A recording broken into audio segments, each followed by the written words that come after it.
Assalamualaikum Ustaz Somad. Waalaikumsalam. Bagaimana menurut hukum Islam mayat yang kena COVID dikubur tanpa disolatkan dan tidak dimandikan? Apakah mayat itu termasuk mati syahid? Mayat yang dikhawatirkan akan menularkan penyakit menular atau wabah, maka dia tidak dimandikan. Karena ada uzur syar'i, dia ditayamumkan. Pakai baju APD, baju astronot itu. Kan ada video saya pakai baju astronot kan? Nah, itu bukan menghadapi COVID, panen lebah. Pakai baju astronot itu, ambil tanah, tayamumkan mayat itu. Wajahnya, habis itu tangannya, sudah cukup. Tayamum menggantikan sholat, menggantikan mandinya. Adapun sholat jenazahnya, maka mayat yang kena COVID tetap sholat jenazah. Siapa yang bilang mayat COVID tidak sholat jenazah? Tetap sholat jenazah. Bagaimana sholat jenazahnya? Masukkan dia ke dalam ambulan, sholat dari luar ambulan. Dan kalau dia masuk dalam masjid, setelah dibungkus plastik, masuk ke dalam kotak keranda, bisa masuk masjid surau musola, masukkan. Andai tidak disyaratkan sholat jenazah mesti di masjid, tapi mengatakan sholat jenazah mesti di masjid. Andai di dekat kubur itu, sebelum ditanam, letakkan di situ, sholat jenazah. Kepala, laki-laki di bagian kepala imam di bagian kepala, kalau perempuan di pinggang. Allahu Akbar, Al-Fatihah, Allahu Akbar, selawat, Allahu Akbar, Allahumma fir lahu warhamhu wa'afihi sampai akhir. Allahu Akbar, Allahumma la tahrimna ajrahu wa la taftinna ma'ana wa fir lana wa lahu wa li ikhwanina alladzina sabaquna bil iman wa la taj'al. Selesai. Tapi kalau mati syahid tak disolatkan Pak Ustadz. Mati syahid yang mana? Syahid terbagi dua. Orang yang mati perang, syahid jihad fisabilillah, tidak dimandikan. Karena luka-luka badannya itu akan menjadi saksi nanti di akhirat. Adapun orang yang syahid karena bukan perang jihad fisabilillah, maka dia tetap dimandikan. Al-mabtunu syahid, orang yang sakit perut mati syahid. Tapi orang sakit perut mati meninggal tetap dimandikan. Orang yang terbakar mati syahid, kalau masih bisa dimandikan tetap dimandikan. Orang yang melahirkan anak mati syahid, tapi tetap dimandikan jenazahnya. Lalu kemudian orang yang kena COVID itu mati syahid tak Pak Ustaz? Al-mat'unu syahid, orang yang kena wabah, maka dia mati syahid. Pergi dia ke Jakarta karena tugas untuk rakyat, tugas untuk umat. Pergi dia ke Jakarta, sampai Jakarta masuk zona hitam, kena COVID dia, mati syahid. Suami saya kemarin Pak Ustadz ke Jakarta kena COVID mati syahid. Kenapa dia ke Jakarta? Selingkuh. Pula mati syahid. Nanti konyol. Niat dia baik untuk mencari nafkah halal, untuk membangun masjid, duitnya untuk wakaf. Terpaksa pergi dia keluar, kena COVID dia, meninggal. Matinya mati syahid. Hadis Nabi, al-mat'unu syahid, tapi dia tetap dimandikan. Tak bisa dimandikan, ditayamumkan. Kalau sudah terlanjur tidak disolatkan, bagaimana Pak Ustaz? Disolatkan di atas jenazahnya. Boleh solat dari atas. Disolatkan di atas kuburnya. Ini kubur, ini batu nisan kepala, datang sholat di situ. Mana dalilnya? Dalilnya Nabi bertanya ke sahabat, mana tukang sapu masjid? Mana tukang sapu masjid nih, kata Nabi. Perempuan yang kemarin aku lihat di sini menyapu-nyapu, mana dia? Dia meninggal ya Rasulullah. Kenapa kalian tidak kasih tahu aku? Kami tak kasih tahu karena dia cuma tukang sapu.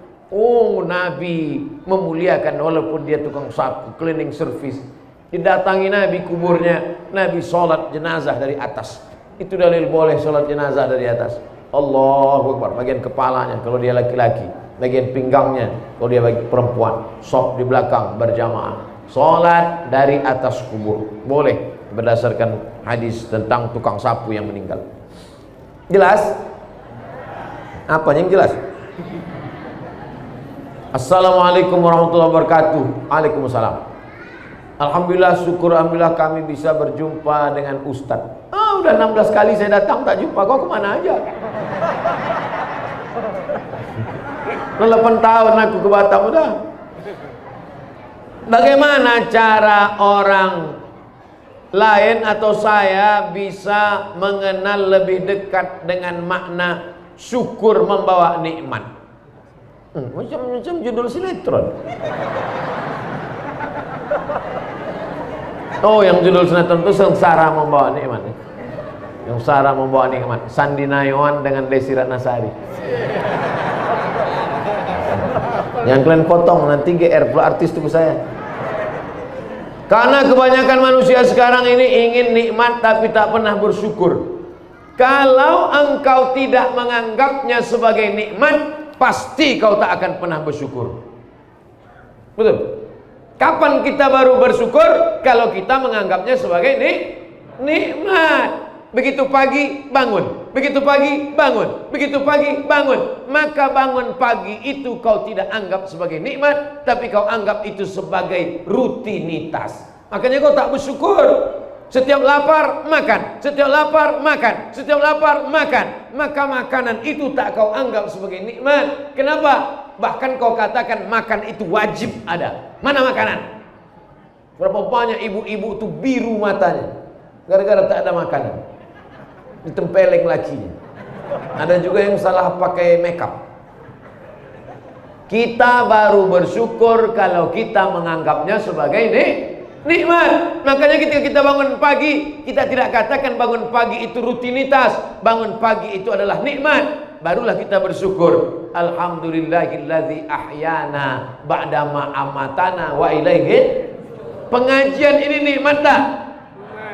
Ada orang-orang di masjid yang mengatakan pengajian ini nikmat, tapi banyak yang di luar sana pengajian itu dianggapnya pelengkap penderitaan.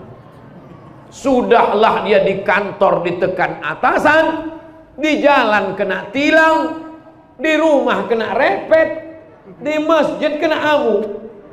Ustadz itu ceramah mengamuk aja. Jadi dianggapnya Ustadz inilah melengkapkan penderitaanku. Akhirnya dia tidak bersyukur kepada Allah. Syarat bersyukur yang pertama, anggaplah, pandanglah sesuatu itu sebagai nikmat. Suara ini nikmat. Bagaimana ceramah tak bersuara? Macam itik. Tak keluar suara itu.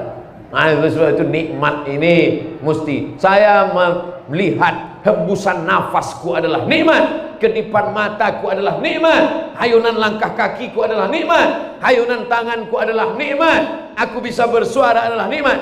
Maka aku syukur kepada Allah. Apa cara bersyukur lidah? Alhamdulillah. Apa syukur mulut? Banyak-banyak mengucapkan tahmid, tasbih, takbir, tahlil. Apa tanda syukur mata? Menetes air mata di tengah malam menangis karena banyak dosa. Apa tanda syukur telinga? Dengarkan nasihat pengajian, tausiah, tabligh akbar dan khutbah. Apa tanda syukur kaki? Langkahkan ke tempat-tempat yang baik-baik, sholat berjamaah ke masjid. Apa tanda syukur tangan? Usapkan ke kepala anak yatim, suapkan makanan fakir miskin. Apalagi masjid ini punya program, apa nama programnya? Semanggi. Semanggi. Apa itu? Semangka? Sembako minggu pagi. Sembako minggu pagi. Jadi setiap hari Ahad pagi ada pembagian sembako. Saya umumkan ini supaya membawa beras, bukan bawa karung minta beras. Di masjid ini ada namanya semanggi, membagi sembako Ahad pagi. Kuumumkan supaya masing-masing kita membawa beras, bukan membawa kardus kosong untuk minta sembako. Bulan Desember saya bersama ustadz-ustadz kawan-kawan di Pekanbaru membagi beras sebanyak 26 ton. Ternyata di Batam lebih banyak lagi. Nama gerakannya Gerakan Paskas, Pasukan Amal Soleh. Takbir! Takbir aja, bawa beras. Takbir, pas bawa beras tidur. Beras itu nikmat. Syukuri nikmat berasmu. Dengan apa? Berbagi kepada orang lain. Pakaian itu nikmat. Syukuri pakaianmu. Bagi kepada fakir miskin, anak yatim, duafa. Kalau beli baju 2, 1 untuk kita, 1 bagi ke kawan. Mereknya sama. Jangan yang untuk kita 500.000, untuk orang 50.000. Ustadz, saya bersyukur bisa ketemu dengan Ustadz. Selama ini hanya lewat YouTube.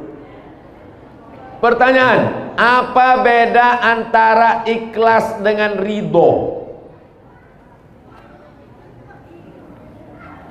Pergi ke masjid lillahi ta'ala, bukan karena ingin dipuji mertua, bukan karena ingin dipuji Pak RT, bukan karena ingin supaya dipoto orang, diupload ke medsos, bukan karena siapapun, lillahi ta'ala. Apa namanya itu? Ulang sekali lagi. Puasa sunat, bukan karena ingin supaya kurus macam Abdul Somad, bukan karena ingin diet, tapi karena ingin dekat Allah. Siapapun tak tahu. Apa namanya itu? Ikhlas. Ikhlas artinya murni. Ikhlas nanti saya sebut murni, ada belah bapak itu yang cemburu. Nama bini ku tuh Pak Ustaz. Ikhlas artinya tulus. Ikhlas artinya bersih. Ikhlas artinya tak bercampur dengan apapun. Seperti air susu kambing keluar dari perut kambing, padahal dia terletak baina farsin wa damin, antara kotoran dan antara darah. Keluar dari antara kotoran dan darah. Kalau dia kena kotoran, maka air susu kambing itu warnanya hitam lah. Kalau dia kena darah, maka air susu kambing itu warnanya merah. Tapi dia tidak merah dan tidak hitam, warnanya hitam, campur kopi. Maka tak bercampur dengan apapun, tidak terkontaminasi dengan apapun, yang tulus, murni, bersih, itu namanya ikhlas. Air kalau bercampur dengan kopi namanya air kopi. Kalau bercampur dengan teh namanya air teh. Kalau campur dengan soda namanya air soda. Tapi kalau tak bercampur dengan apapun namanya air ikhlas. Air mineral itu bahasa Arabnya al-ma'ul khalis, air ikhlas. Sampai airnya pun tak ada sama sekali, itu yang paling ikhlas. Airnya di dalam udah. Di dalam tuh ada jeruk, ada banyak makanan dalam. Ada kue, ada jeruk, ada limau, ada macam-macam. Tapi tak bisa dimakan karena orang minta foto semua. Itu ikhlas. Sedangkan ridho itu begini. Ridho itu begini. Sudah dijaga barang ini dengan baik, dikunci, disimpan, dijaga, dipelihara, tiba-tiba hilang juga. Berarti kita mesti ridho. Macam ibu lah, bapak tu dah ibu jaga betul-betul. Kalau dia mau pergi kasih duit 2.000 perak aja. Abang, nih 2.000, yang banyak-banyak, bahaya nanti. Asal kemana-mana ditelepon, mana bang? Balik jam berapa? Sama siapa? Tiba-tiba dilarikan pelakor juga. Berarti ibu mesti mengamuk. Apa pula ridho? Ridho kata ibu. Hati-hati ibu. Mengamuk, mesti mengamuk. Ridho itu kalau tidak ada pilihan sama sekali. Tak ada pilihan. Kalau ini mesti mengamuk karena ada pilihan. Abang balik bang. Kalau tak balik kuyak-kuyak abang itu. Mesti mengamuk. Tapi ada ridho. Sudah makan 4 sehat 5 sempurna. Sudah ikut aturan agama dan negara. Tiba-tiba kena COVID juga. Masa mesti ridho. Ridho menerima ketetapan Allah Subhanahu wa taala. Man lam yardha biqada'i, siapa yang tak ridha menerima takdirku, walam yasbir bi bala'i, Siapa yang tak sabar menerima ujianku, falyatlub rabban siwaya, carilah Tuhan selain aku. Ada yang lebih tinggi daripada surga. Apa itu? Waridwanum minallahi akbar. Yang lebih tinggi daripada surga, yang lebih hebat daripada surga adalah ridha Allah Subhanahu wa taala. Siapa yang dapat ridha Allah? Yang dapat ridha Allah adalah orang yang ridha menerima ketetapan Allah Subhanahu wa taala. Jelas antara sabar dan ridha, antara ikhlas dan ridha, jelas? Meninggallah anak jamaah. Anak jamaah meninggal. Tiba-tiba datang satu ibu-ibu, "Bu, jangan nangis ya, ikhlaskan aja, ikhlaskan aja." Kira-kira cakap ibu ini betul apa salah?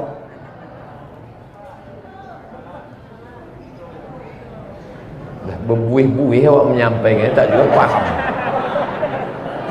Ada jamaah punya anak, anaknya sakit, meninggal. Datanglah ibu-ibu yang satu lagi, "Jangan nangis ya Jeng, ikhlaskan aja, ikhlaskan aja." Kira-kira cakap dia ini betul apa salah? Jadi yang tepat itu apa? Ridho, bukan ikhlas. Tapi orang kita ini udah terlanjur, atau serah kau lah mau ikhlas mana. Jelas? Jelas insyaallah. Ridho sudah, ikhlas sudah, jelas sudah, syukur sudah, Covid sudah. Bagaimana hukum makmum sholat berjamaah? Imamnya baca mahraj huruf bermasalah dengan gerakan tak tumakninah. Sementara di situ ada orang yang pantas. Menyindir saya nih. Bismillahirrahmanirrahim. Berapa kesalahan orang selalu salah di situ? Pertama, H besar sama H kecil. Bismillahi. Hi di situ H besar apa H kecil? H besar. Bagaimana cara membedakan H besar sama H kecil? H besar dipegang dada, bergetar. Bergetar. Kalau tak ada getarannya, Bismillahirrahmanirrahim. Ayat pertama. Ayat kedua, Alhamdulillahi Rabbil Alamin. Selalu orang salah tiga. Pertama, Alhamdulillahi. Yang kedua, Ra-nya mesti tafkhim tebal. Yang ketiga, A-nya mesti dalam. Alhamdulillahi Rabbil Alamin. Yang kedua, Ar-Rahmanir-Rahim. Dua banyak kesalahan. Pertama, Ra. Yang kedua, Ha. Ar-Rahmanir-Rahim. Yang ketiga, Maliki Yaumiddin. Kesalahan orang satu. Maliki Yaumiddin. Tak berapa banyak. Iyyaka na'budu wa iyyaka nasta'in. Kesalahan orang satu. Yang pertama yaitu ianya banyak tak bertasydid. Iyyaka na'budu wa iyyaka nasta'in. Iyyaka, bukan iyyaka. Iyyaka na'budu wa iyyaka nasta'in. Ihdina, salah pada shad. Ihdinas siratal mustaqim. Qafnya mesti dalam. Ihdinas siratal mustaqim. Siratal ladzina, tipis. Siratal ladzina an'amta 'alaihim ghairil maghdubi 'alaihim waladdallin. Mesti ada fit and proper test. Masjidnya sudah bagus, tapi imam bagus. Saya dengar tadi imam mantap. Jadi yang bermasalah ini mungkin masjid dia, tak pula disebut entah masjid mana. Karena dia menjaga kode etik jurnalistik. Imam-imam di Batam mesti diadakan pelatihan imam-imam. Imam yang sudah ada, yang sudah diangkat oleh masyarakat itu. Nah, karena banyak masyarakat ini mengangkat imam, itu kok ditanya, kenapa kau angkat imam jadi imam? Sebetulnya tak ada kami angkat Pak Ustadz, terus dia aja sering maju sendiri. Kenapa Bapak tuh maju? Sebetulnya tak ada kami ngangkat dia Pak Ustadz. Terus kenapa? Tanah ini punya datuk nenek moyang dia dulu Pak Ustadz. Segan kami. Nanti kalau kami cabut diambilnya surat tanah nih Pak Ustadz. Maka imam-imam yang ada ini mesti diperbaiki tahsin, hasan baik. Tahsin mesti diperbaiki. La salata, tidak sah salat liman lam yaqra bi Fatihatil kitab. Kalau Fatihahnya tak betul. Dah, setelah selesai Fatihah tak ada tumakninah. Tumakninah paling sikit tasbih sekali. Allahu Akbar. Subhana rabbiyal azimi wa bihamdihi. Sesikit-sikit tasbih 3, sesedang-sedang tasbih 5, sebanyak-banyak tasbih 7, lebih dari 12 kali makruh. Kalau ada imam sampai 13 kali makruh, bangkit berkunang-kunang orang. Nabi pernah sholat sujudnya selama ayatnya, sujudnya sepanjang ayatnya.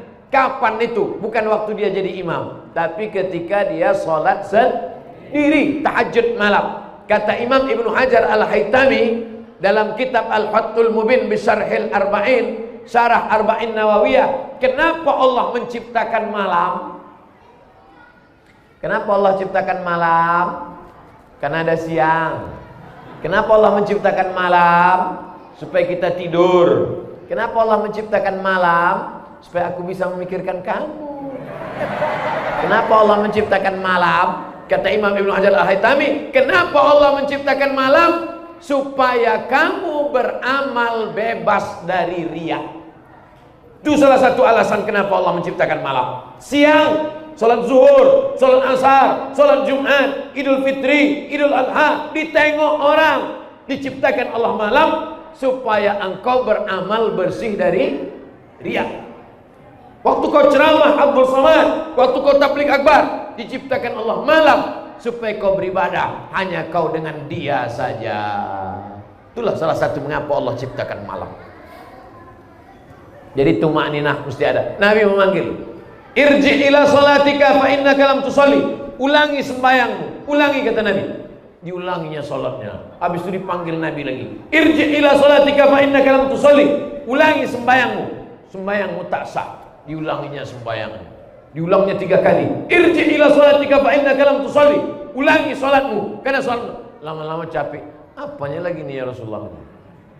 Ulang aja apa ini?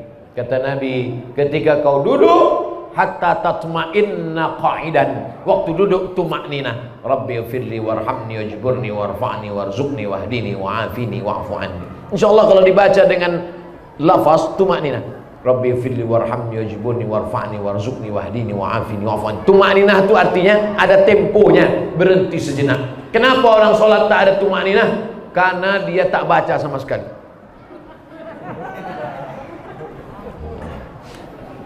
Ada pula baca tapi macam makan goreng kepanasan.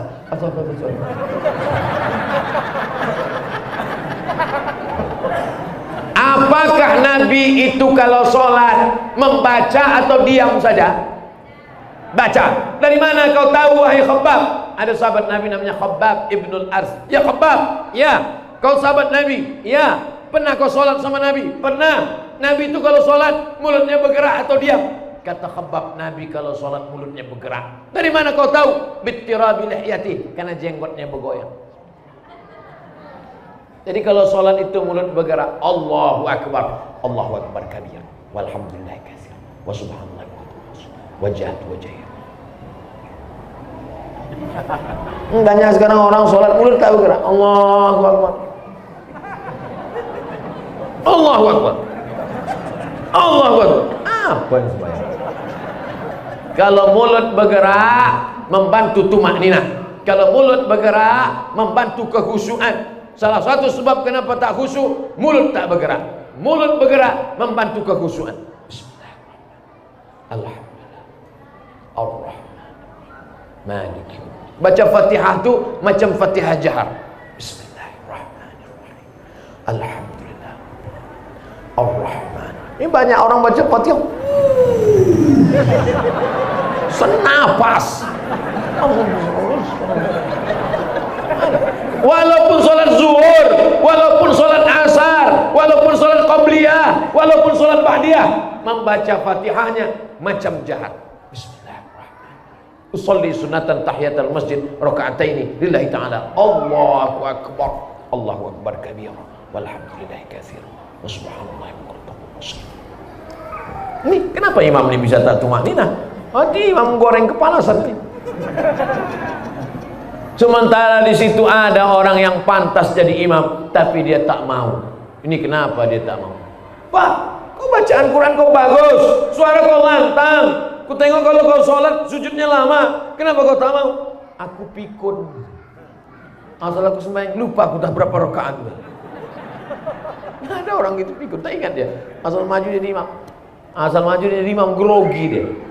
Al. Jadi jangan kita langsung menuduh dia yang tidak. Mungkin dia ada alasan tersendiri, mungkin dia trauma macam-macam secara psikologis. Itulah kaji kita malam ini. Mudah-mudahan semua pertemuan kita ini bernilai amal soleh.